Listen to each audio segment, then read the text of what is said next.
What up, bro? Welcome to a new episode of Wrestling Life. As you know, I am the host, Brandon Janeau, and like always, on all podcast platforms everywhere, Brandon Janeau Show. Social media, Instagram threads, real Brandon Janeau Show. That's real Brandon Janeau Show. REAL, lowercase. Brandon Janeau Show. All that is lowercase. Brandon Janeau Show underscore on Instagram and threads. Facebook, The Brandon Janeau Show. TikTok, Brandon Janeau Show. Go follow me on all those social media platforms. I would appreciate it if you did. Really, where you go to is the YouTube channel, man. I am close, very close to 250 subscribers, man. It would be great if you can be that for me. Shout out to all the new subscribers. Shout out to everybody that's been subscribed to the YouTube channel, man. I appreciate you dearly. Um, Hopefully by the end of this year, man, I could really put some dents in these numbers, man. Yeah, let's get into it, man. This is wrestling life, like I said. Let's get into it, man. Oh, for the YouTube, subscribe, comment, like the shows, like the vids, Brandon Janeau Show YouTube channel. I would appreciate it if you did. Now let's really get into this shit. Wrestling life. Um,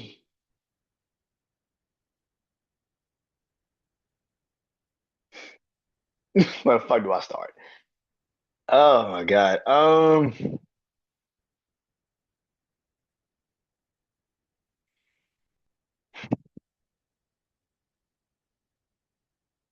don't even know where to start. I'll be honest with you guys. I haven't watched WWE. I skimmed a little bit Friday. I like turned in and kind of like turned off, turned in, kind of like turned off. 3 hours of watching wrestling is just, if it's not a PLE, it doesn't matter. Like it doesn't fucking matter.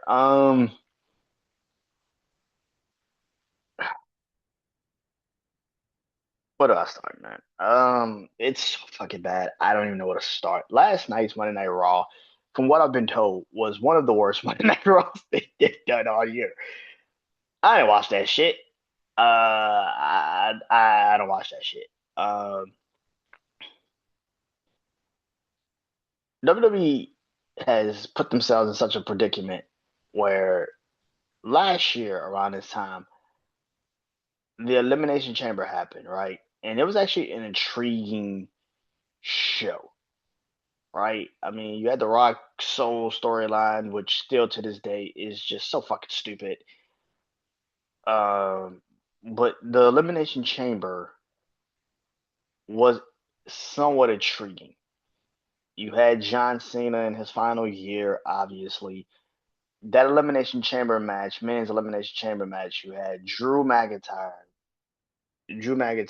Damian Priest, Logan Paul, Seth Rollins, CM Punk, and John Cena. Women's Elimination Chamber, you had Bayley, Roxanne, Liv, Bianca, Naomi. I mean, Alexa Bliss. Like, bruh.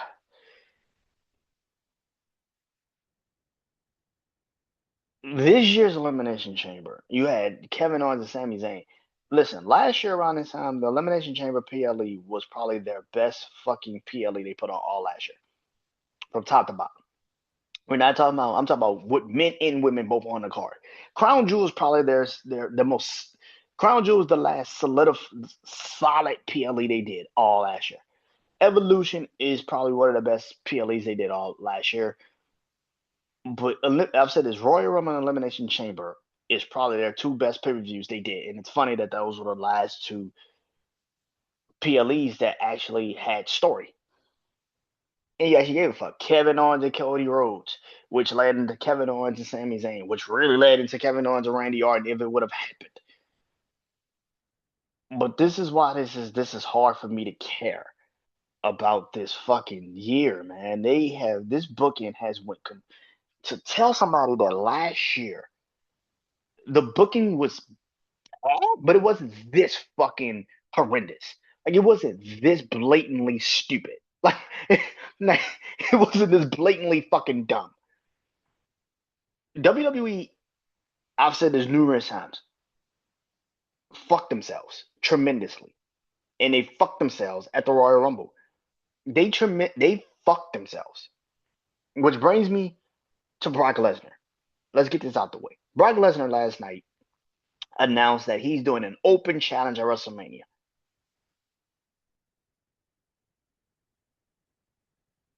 Okay. The reason why this is stupid and it doesn't make fucking sense is because you did this storyline 12 fucking years ago. The only difference is that the Undertaker came out and signed the contract and made it the streak. Which still to this day, depending on how you look at it, might be still one of the dumbest fucking decisions that WWE's done in a very long fucking time. But people forget how that match actually came about. The match came about because Brock Lesnar and Paul Heyman walked out there and said, Brock Lesnar has got a contract, and anybody that want to come out here in the back, anybody that wants to get in this ring and sign this contract, you will have a match against Brock Lesnar at WrestleMania. You don't believe me? Go look it up on fucking YouTube. It's not that fucking hard.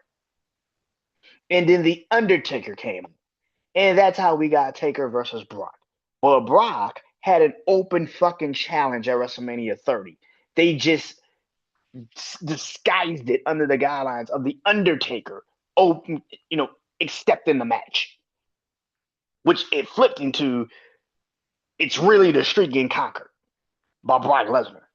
But the actual reasoning for how we ended up with the Undertaker versus Brock Lesnar was Brock Lesnar walked out there with fucking Paul Heyman with a contract and said anybody that wants to, and people forget Brock Lesnar had the contract on the table. When Undertaker put the pin in his hand and choke slammed him, it was because Brock had a fucking contract on the table. Brock's name was already on the contract. All you had to do was just sign it. That is why when yesterday happened, I immediately said they really have ran out of fucking stories. They don't know what to do. All day on social media, I saw people say, "Oh, they must really not know what they want to do with Brock Lesnar at WrestleMania 42." To be honest with you, man, they can't really do anything with Brock Lesnar at WrestleMania 42. They really can't do shit with him at WrestleMania 42.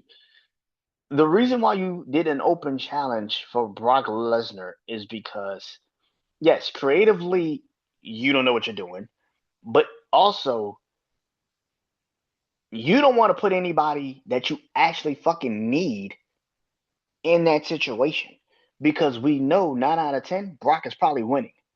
So you don't want to put a Obafemi in that situation. If Obafemi is dominating like he's dominating, he goes to WrestleMania 42. He has to be Brock. He has to be Brock. There's no way around that shit. He needs to be the conqueror's conqueror. He needs to be Brock. There's no way around that shit. But you don't want to do that. You don't want to do that if you're WWE because you want Brock Lesnar to go to SummerSlam still with this fake ass aura that you have cultivated for him. So you're not gonna put Brian Obafemi in that fucking position. And as much as it would be probably cool to see it, it would be stupid to do it because is Brock going to? And listen, I've heard people say Brock does the favors when he needs to, and yeah, he does. This ain't one of those times where I think Brock Lesnar would actually give Obafemi the push. And as much as he probably likes Oba, he's still a fucking kid. And he's not going to push Obafemi, who's only been on the main roster since the fucking Royal Rumble. And when they finally do, if that was the match, let's say it was night 2, which is April 19th, Obafemi would have been on the roster for 2.5 months.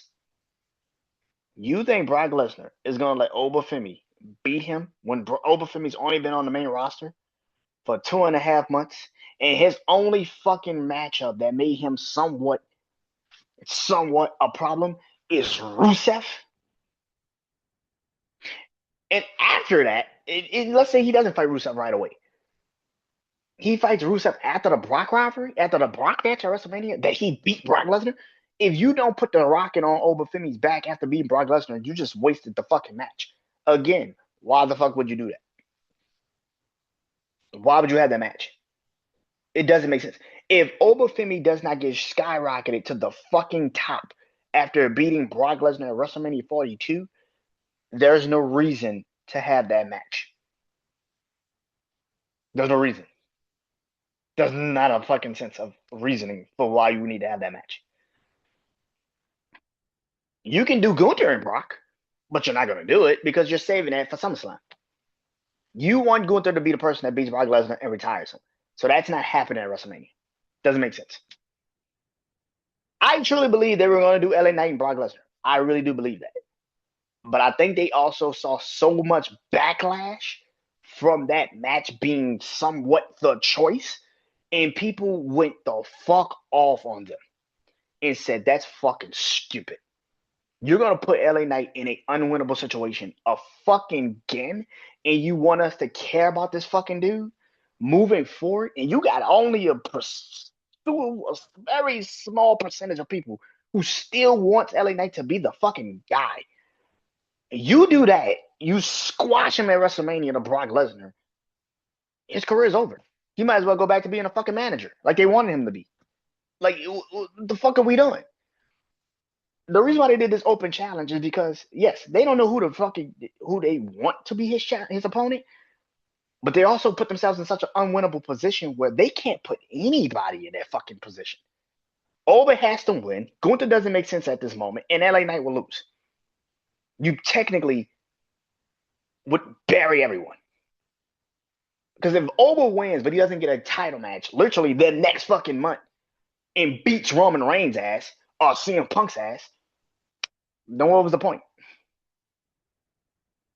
See, people keep sitting there and saying, oh, it's about Brock. No, the fuck it's not. If Oba and Brock fight, it's about Oba. How the fuck you make Oba the guy? And if Oba beats Brock clean, 100%, and Brock puts him over, Oba is now the quintessential fucking beast. He's the ruler now. He is the conqueror of the conqueror. And you are not ready to fucking push that. Could it happen? It could definitely happen. Could I be wrong? It could definitely fucking happen. But Brock cannot win that fight. Brock cannot win that match. And when people sit there and say, oh, they just don't know what they want to do. No, I think they have a plan. The problem is the plan's stupid. The plan is fucking stupid. You can't put LA Knight in that position because LA Knight's going to lose, and we know he's going to lose. You can't put Oba in that position because Oba needs to win, and he has to win. And you can't put Gunther in that position because Gunther's the one you want to retire him in Minnesota at SummerSlam. And it goes back to what I just said. The fucking Royal Rumble. It was fucking stupid to do it. You should have never given Roman Reigns that fucking Royal Rumble. I don't give a fuck. Fuck you, Roman Reigns fans. I fucking despise you bitches. You cannot be this fucking stupid and think that shit made any logical sense. The open challenge only worked if you already had a plan in place. Roman Reigns comes out and he signs the fucking deal. And now you have Roman versus Brock one-on-one at WrestleMania. Now that is a fucking match. No title on the line. They despise each other. There's obvious disdain. Paul Heyman's back with Brock Lesnar. Roman and Brock and fucking Paul have history. When Paul Heyman was Brock Lesnar's advocate and Roman's fucking wise man. The history, and again, like I just said, Roman's not had a storyline with anyone that isn't fucking related to Paul Heyman. So you basically just shit it on all of that fucking creative just to just give Roman Reigns a fucking Royal Rumble because he's a fucking big star. Fuck story. Just go with the star. The open challenge would have worked if Roman Reigns was free. Outside of that, this is a bunch of fucking nothing. You got Brock Lesnar showing up to Monday Night Raws, and here's how stupid WWE is. You forget that you just did an open challenge last fucking year with Randy Orton. And that was because of circumstance, not because you actually wanted to do one. Because Kevin Owens got hurt. You can't.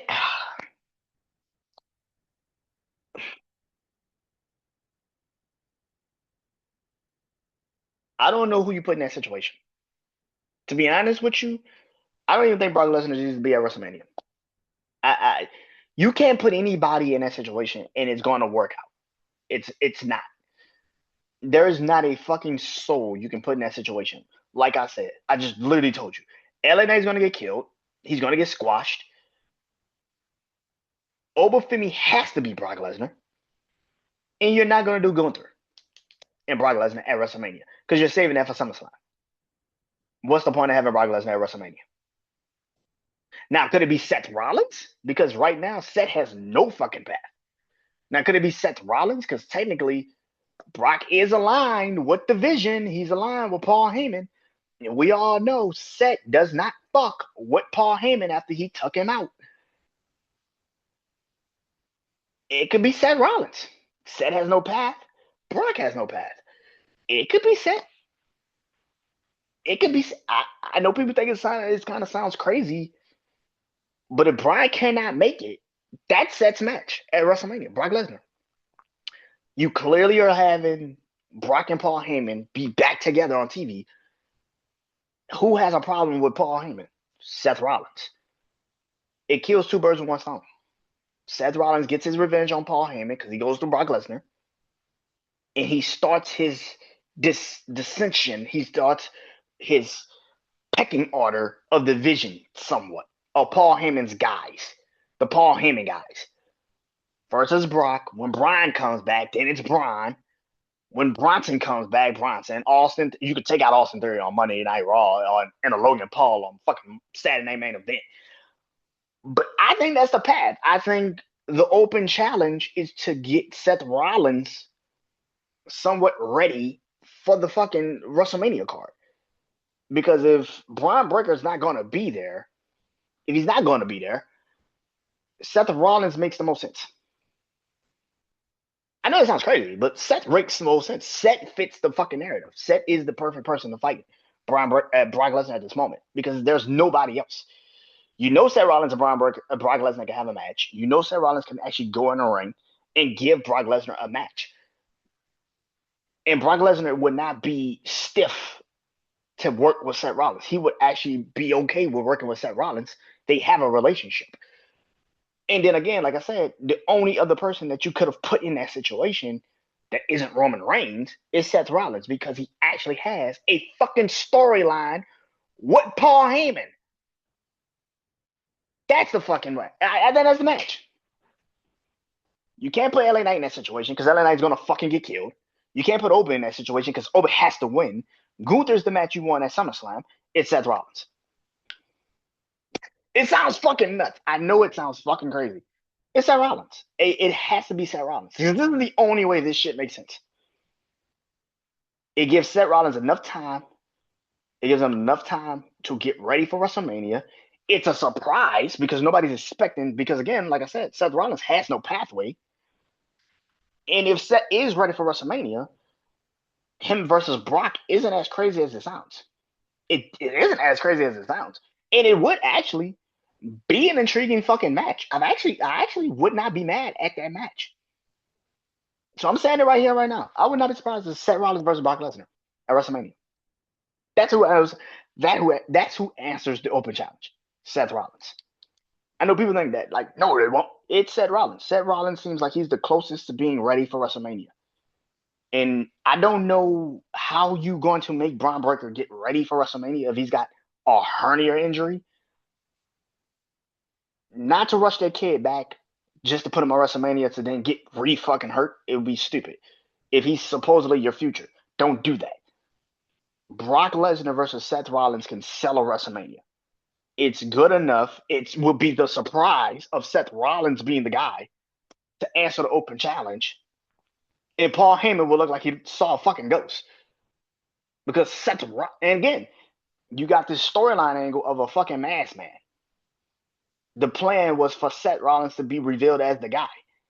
Seth Rollins is the perfect person to answer the open challenge because one, you don't have to do too much to push that narrative that Seth Rollins is coming for Paul Heyman. We all know he's coming for Paul Heyman. Becky Lynch told Paul Heyman so. And Brock Lesnar is the last line of the defense for the Vision, really. Because you don't have a fucking faction right now. The faction is fucking dead. So Paul Heyman needs a security guard. He needs a shield back. Literally. He needs a shield back. And who's better than Brock fucking Lesnar? Seth Rollins is the perfect person to answer the open challenge. You don't have to force Braun Breaker back. If Seth is ready for WrestleMania, Brock Lesnar versus Seth Rollins, that's a match. That's a match. That's the match. That's the fucking match, man. Would I be interested in it? Somewhat. Like I said, and that's a story again. It's a storyline. It is a storyline. People who can sit there and act like it's not. It is. It is.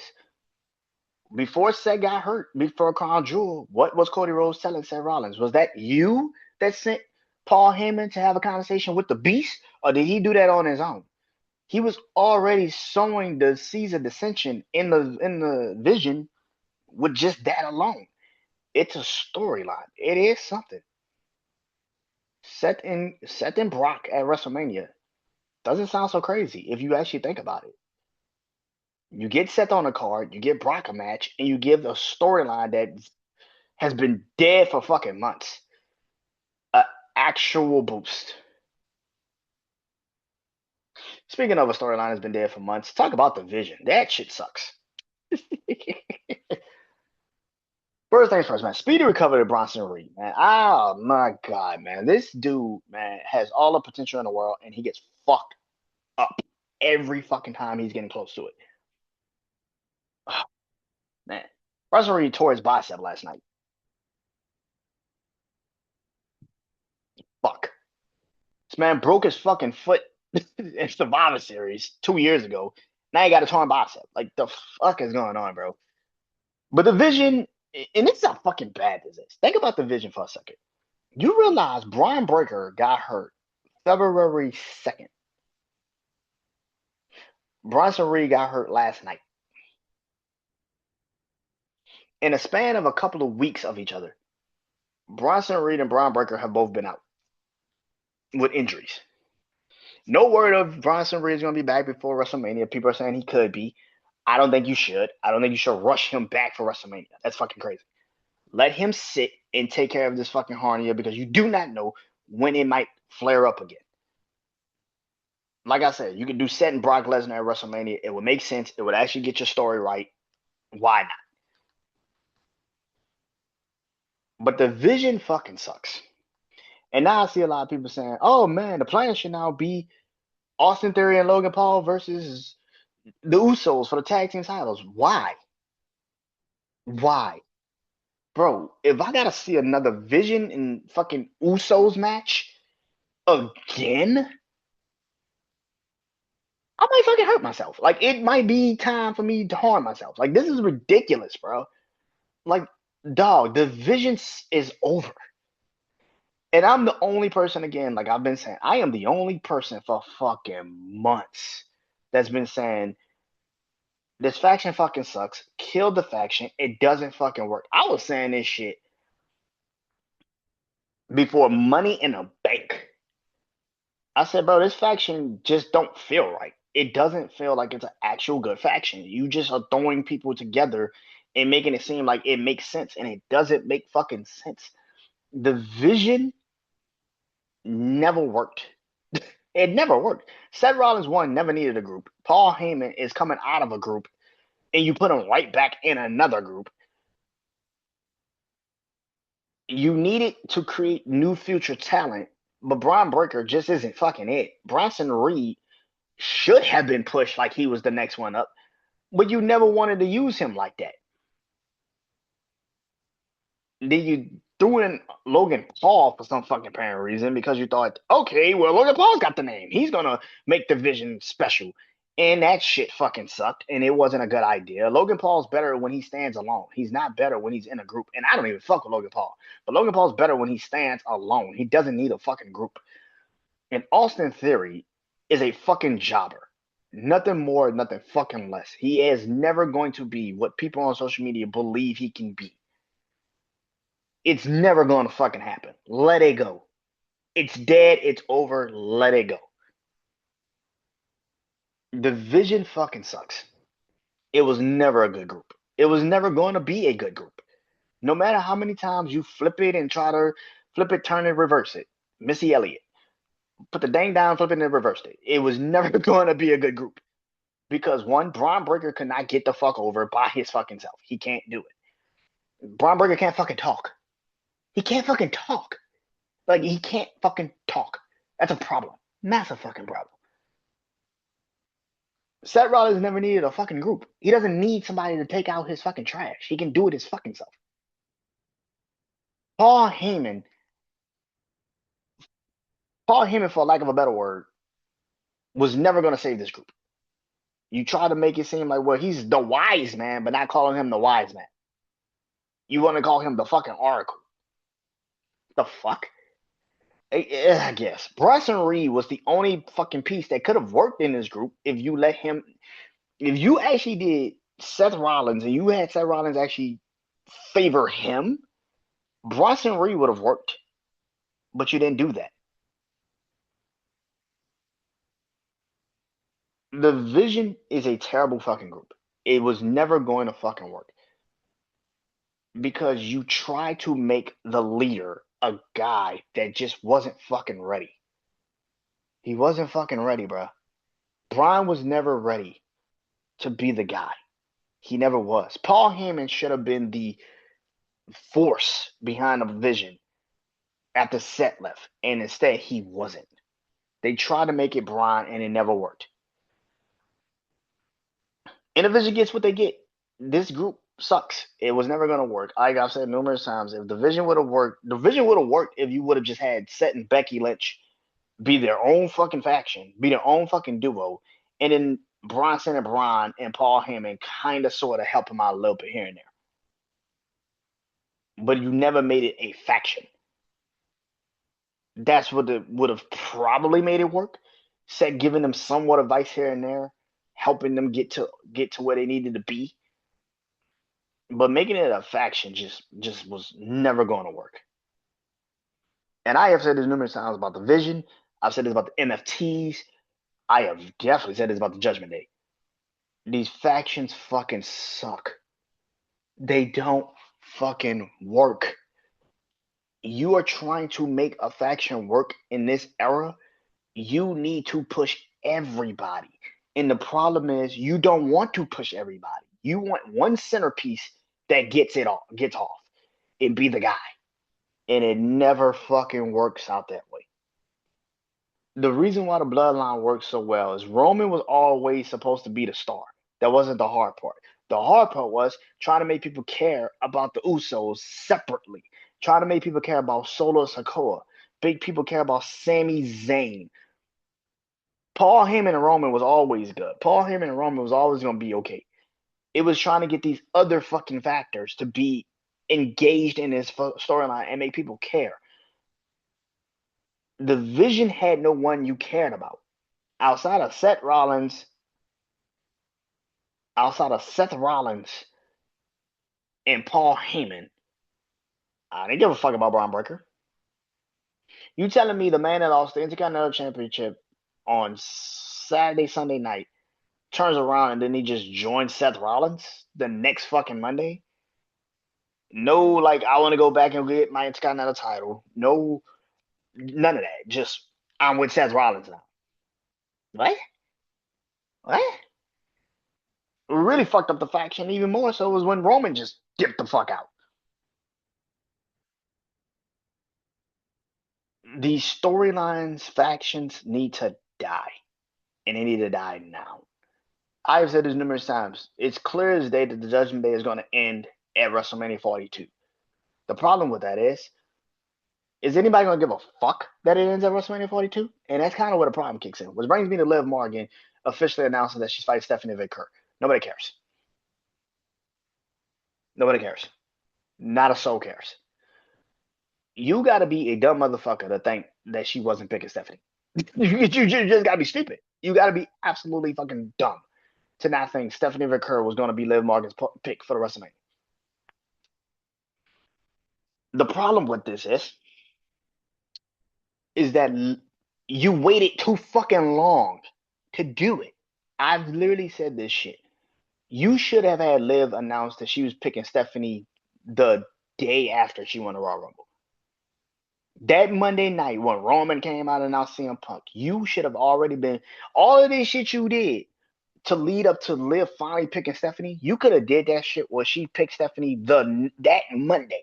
She could have literally looked Stephanie in the eyes and said, "I want you. I want your title. I want what I deem is mine. I want that back." And Raquel Rodriguez would have been in the background like, the fuck? Like the fuck? Wait a minute. I thought we had an agreement here. The way you waited too long to make this seem like it was going to be some built up moment. Anybody with a brain knew Stephanie was going to be Liv's choice. That's fucking stupid. You wasted an entire couple of weeks of television when you could have easily just had that be the match. And then all of the shit you did, Liv doing the calling out Stephanie's, Stephanie reversing and calling out Liv last week. All of that could have been way more somewhat used for the storyline. Instead, it seemed like it was a bunch of fucking nothing, only to lead into what happened last night. You could have easily just had announced that shit the day after the Royal Rumble. We did not have to do all this extra, bro. I have said this numerous times. Simple. That's all you need to do. That's all you need. Just simple, bro. Get to it. What y'all did with Roman and Punk, you could have did that with Liv and Stephanie that Monday Night Raw. Liv could have came out early on Raw, kicked off Monday Night Raw, and said, "I already know who I'm picking at WrestleMania. I already know who I want at WrestleMania." And it's Stephanie Vicker. And if Raquel, you win this match tonight, then I guess it's gonna be me and you. But outside of that, I'm coming for the Women's World Title. That's the belt I lost, and I never really got a proper rematch. You just went right into Rhea and Io and Bianca, and I never got a proper rematch. So now I'm coming for what I want.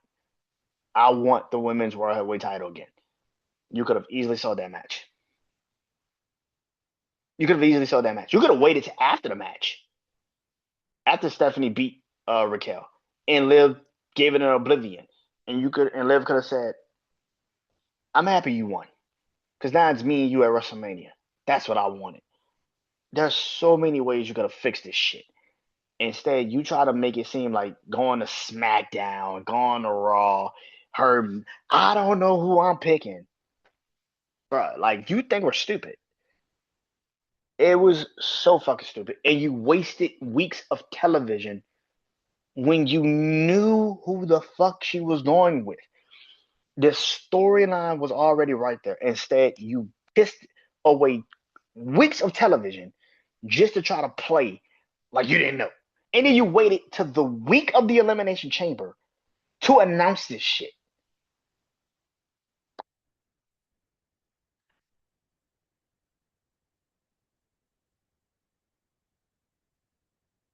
And you wonder why we question this fucking booking.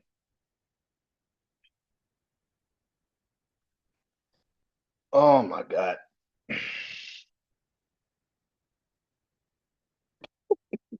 Stupid, bro. All in all, man, nobody cares. Do I think they're gonna have a good match? Yeah, I think they're gonna have a good match. But I'm gonna be honest, I have not a fucking clue who's gonna win the women's elimination chamber this Saturday. I have not a clue. I don't know. And that's not a good thing. I know a lot of people are like, oh, it's so predictable. It's not predictable. You can be stupid and give it to Rhea Ripley, which Rhea Ripley has no ties to Jade Cargill. She has no reason to be on SmackDown. She has no reason to do that. And on top of that, she has the women's tag team titles, the titles that you've actually been building up pretty fucking well. Just to then turn around and say, okay, let's really just kill these fucking belts before WrestleMania and give it to Bailey or Laura Victoria or Bella Twins to go into WrestleMania to lose to Bailey or Laura Victoria or Lash and Naya or some shit like that. Like what are we doing? You built this storyline for Io and Rhea to walk into WrestleMania as tag team champions to then turn around and have it be maybe Rhea beats wins the Elimination Chamber and this is Rhea's second Elimination Chamber she's ever been in her career and she won the first one. I don't see how this is a good idea. I think this is very stupid. I think it's very dumb, and I don't like it. I just don't like it. I don't think it's a good idea. Could you let Raquel Rodriguez win the Elimination Chamber? It would be a good idea, but at the same time, again, she has no fucking story with Jade Cargill. Nobody has a story with Jade Cargill. No one. Outside of Tiffany Stratton. And again, like I said, I can see you do Tiffany and Jade Cargill. I can see it. But I also would not be opposed to Jade, Tiffany, and Jordan Grace. I know a lot of people say like that's crazy. But if we're gonna probably have a multi-man match, we're probably gonna have a multi-man match for the WWE title. We're probably gonna have a multi-man match for the WWE Women's title because WWE has no idea how to book shit. It's crazy how a year ago you were actually intrigued by WWE. This year, I have not one since I've said, and I was the first one that called this shit out last year. I didn't see a lot of people say this shit until I think like 2, 3 weeks later, before WrestleMania was coming. I don't think WWE has a sense of booking. They don't have a fucking clue of booking. And you want me to care about going into WrestleMania. You want me to watch this shit. You want me to pay attention to this shit. You want me to spend my time to watch you put on a half-ass presentation every week on Monday and Friday. And then you want me to spend my Saturday and watch this shit. I am going to have to I'm doing this regular review show on Saturday for the Elimination Chamber. I don't want to. I don't give a single solitary fuck about AJ Lee, and Becky Lynch. I don't give a fuck about Punk and Finn Balor.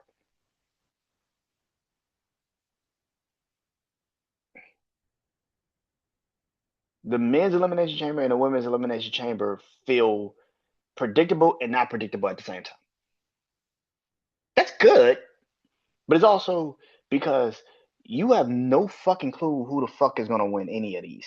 And if you win, the winner that you think is gonna win, it's stupid because the storyline has already been told. Man, yeah, Oh shit! I am not looking forward to Saturday. I am not looking forward to Saturday at all. But I gotta do it. So yeah. Anyway, man, I'll talk to you guys Saturday. I'll tell you guys Saturday. Peace.